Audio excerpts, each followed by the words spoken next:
Welcome to Second Watch with Rod Babers. I'm Bobby Burton, joined by none other than Rod Babers. Rod spent some time this morning watching the game back again from last night, ironing out some details he thought he wanted to share with you guys.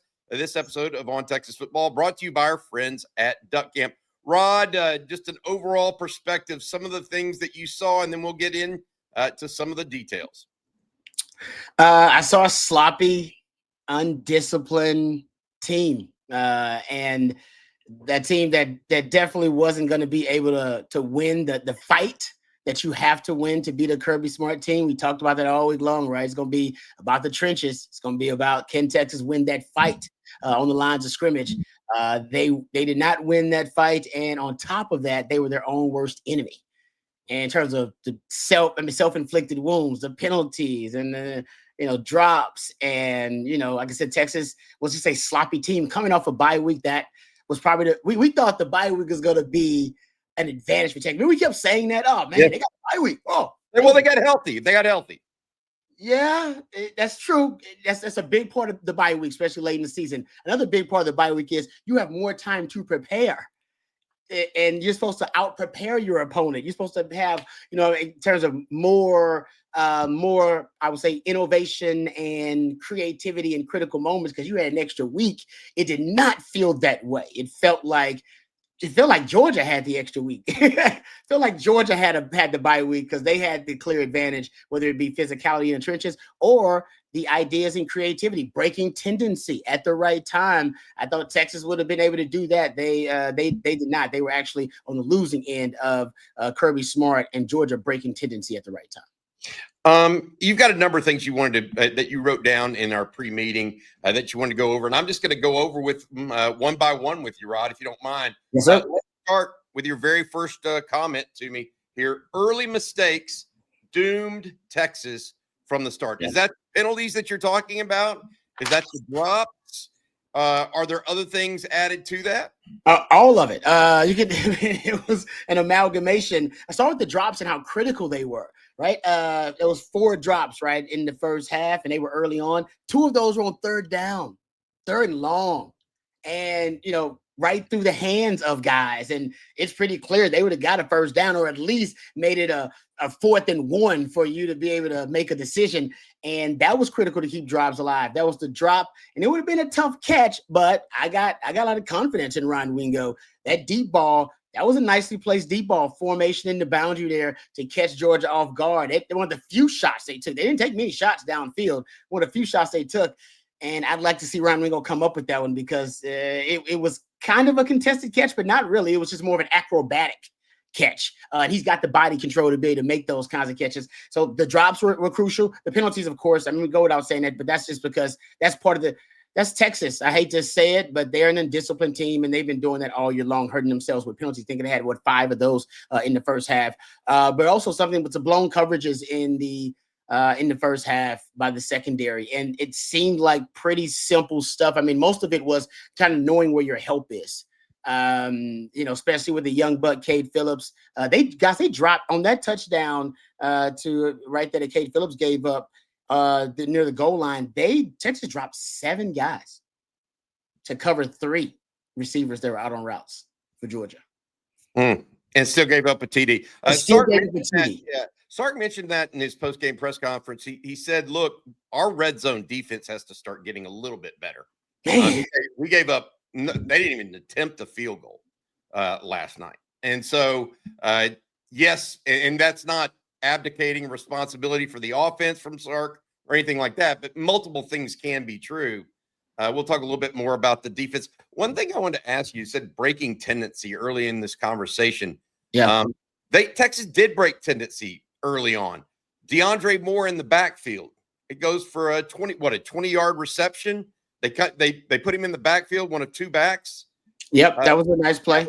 That was breaking tendency early. It was. That was something they also did in the SEC title game last year. And it was incompletion last year. But you're right. It was a good play call. And it was a target to motion, moving the guy around. So I actually like that play. I'm with you. That was a break. I had that on my notes right here. That was one of the ways they broke tendency. But not enough.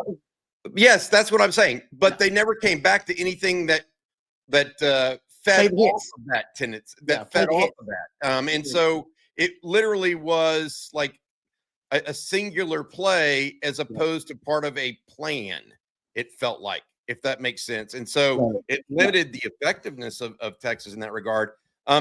Looking at this, the next thing you wanted to talk about is the secondary. You mentioned a little bit about that Cade Phillips. That wasn't a coverage bust. That was more of a problem of where Technique issue. technique issue. But they had busted coverages on 3 of the 4 passing touchdowns. The first one to Noah Thomas, then the 2 to the tight ends. What did you think overall on the busted coverages? And were they defensive back situations or were they the linebackers? What was the issue there? I think this was mostly on the DBs, in my opinion. The first touchdown they gave up, where essentially Texas, they want to call they're going to rock and roll the coverage. When you get motion, you bump the coverage over. So everybody's kind of bumping over a man. I have no idea why Jalen Gilbo would bump inside of the receiver. It was a condensed set, so receivers had a minus split really close to the line of scrimmage there. I have no idea why he would bump inside. There's nobody else outside. You're essential. So to me, that's more of like situational awareness. You should know that you got the end man on the line of scrimmage, whether that's zone or whether that's man. That guy goes vertical. That's going to be your guy, period. I mean, you know that. Why would you bump all the way inside with, what I mean, unless you expected there was another, he expected Jelani McDonald to get that guy, which I don't think that was at all. I think Jelani McDonald was on the line of scrimmage. So that was Jalen Gilbo's man. I just don't know why he would lose leverage like that or put himself at a leverage disadvantage by going all the way inside. And of course, they roll out and waggle and still and end up getting even more leverage because the quarterback rolls in that direction and it's an easy completion for a touchdown. The one that was it the touchdown to the wide receiver on the stack formation where it was Taff and Gilbo? Landon, I believe. Yep. Yes. That one was that was on Michael Taff, in my opinion. He got fixated on the motion guy. They motioned to stack. They're basically tangoing. They're going to go inside out. One guy's going to take the inside cut. One guy's going to take the outside cut. And either that was miscommunicated or either only Jalen Gilbo decided to play the outside cut. But you can see that Taft takes the motion man who motions to a stack, but then runs kind of the wheel route. The X just runs a straight seam, runs it just right up the field. And he's wide open because Taft and Gilbo both take the motion man. That's eye discipline. That's just bad eyes right there. And I think that touchdown later, the lucky touchdown, also bad eyes. Because remember, they run a quarterback counter, kind of a fake quarterback counter. You'll watch Gunnar Stockton, savvy move. He tucks the ball as if he's going to run it. And you can see Taff and the other linebackers, they bite hook, line, and sinker. And then he decides to pick it up and he throws it easy touchdown. That's eye discipline. Because obviously nobody was reading the split flow man, which was Lucky, who went right in between all those Texas defenders and was wide open. I don't know exactly whose man it is. It looked like it was supposed to be, could have been either Taft's guy or it could have been Trey Moore's guy. You can see Leon LaFowl turns around time and points at both of you guys like, hey, somebody's got to get this guy. And it ain't my man. So just coverage bust overall. I think technique errors, lapses, I think lack of situational awareness, all of that was rampant among the secondary and the back seven.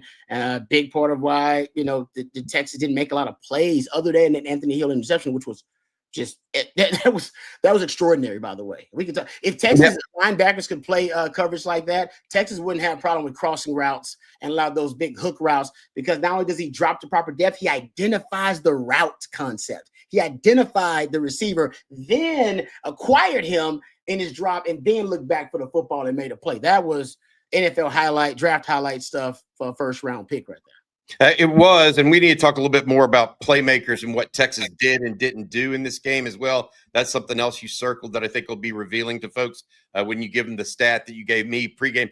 First, we want to say thanks to Duck Camp. Duck Camp is gear for everyone. It makes gear for folks who love being out there, whether that's in a duck blind at sunrise or on the 40 acres for a Saturday kickoff. Born in Austin, Duck Camp builds best-in-class hunting, and fishing apparel that works just as well for a full day in the field as it does for a long day of tailgating. From sun protection shirts that keep you cool during the summer to iconic game series hats like I'm wearing today that feel like instant classics, Duck Camp gear is ready for football season, hunting season, and every season in between. Get out there, stay out there, and hook 'em. Shop Duck Camp at duckcamp.com. I want to say this, special offers, especially for this Christmas season. So make sure you understand, use the code ONTexas25 for 25% off of at duckcamp.com. That's ONTexas25 for 25% off. Before we get to everybody, can I add one thing to the DB discussion really quickly? Because I wrote this in my notes and I want to make sure that I said it, because I think it's important, because some people are like, hey, it's just the players with busted coverages, or just on the coaches who are not relaying the information correctly for these guys, because it seems like they are discombobulated. And they were from the jump. There were other things that they missed too that Gunnar Stockton just didn't capitalize on. Like there were guys running open. They were missing switch releases and switch concepts down the field. It was pretty ugly back there. This is the question the questions I would pose to anybody in that secondary. Number one, do you know where your help is in the coverage? Do you have help in the coverage? Do you know what the front call is? Do you know if it's a pressure? What kind of pressure? All right. And where that pressure is coming from. And do you know the weakness of the defense overall that's being called? Because every defense has a weakness. And as a defender, you know where the weakness of the defense is. You'll probably know where they're trying to attack the defense, because they literally have coverage beaters that are built and baked into every playbook and every level of football. And I would say that I don't know. It seems like the guys don't really have that knowledge. And to me, that would be my challenge, because that's what, like, some of these things are like, do you know where your help is? Why would you have that leverage if you know your help is here? Do you know the weakness of the defense? Because they were obviously trying to attack the weakness of the defense, and you were, you were responsible for that vulnerability or that void. Do you know if it's a pressure? If it's a 5 or a 6-man pressure, you got to know the ball's coming out on the 3rd and 10.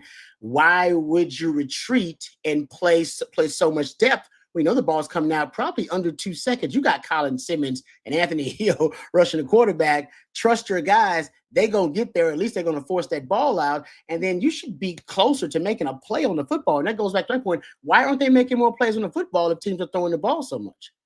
Because I think the situational awareness a little bit is lacking for the guys. And so I'm not challenging like football IQ or anything like that. I'm just like, do you know your help is? Because obviously they didn't know what their help was a lot of times in that game.